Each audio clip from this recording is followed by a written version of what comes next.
notre travail, c'est pas de collecter pour garder pour nous, c'est plutôt de faire partager. Donc soit on va accueillir des gens en salle de lecture, et ce qui est important de rappeler, c'est que depuis la Révolution française, depuis la loi du 7 mai Sidor en 2, tout citoyen, toute personne a librement accès aux archives, quel que soit son âge, son sexe, son niveau d'études. Le but de sa recherche, on est là pour accueillir tout le monde. Et par principe, tous les documents sont communicables, sauf quand le Code du patrimoine pose certains délais de communicabilité qui sont faits pour protéger le plus souvent la vie privée. Si on prend un dossier de personnel, par exemple, on a pas mal de dossiers d'agents, de fonctionnaires des communes, il va être librement communicable au bout de 50 ans à compter du document le plus récent du dossier. Parce que la personne, on n'a pas forcément besoin de savoir tout ce qu'elle a fait dans sa vie. Donc voilà, c'est des histoires de protection.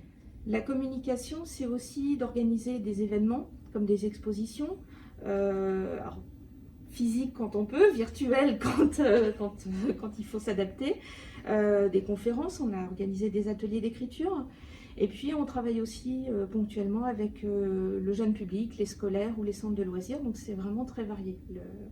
Le service des archives, c'est souvent quelque chose qu'on imagine un peu clos, un peu réservé à une élite, alors qu'en réalité, c'est quelque chose de très accessible.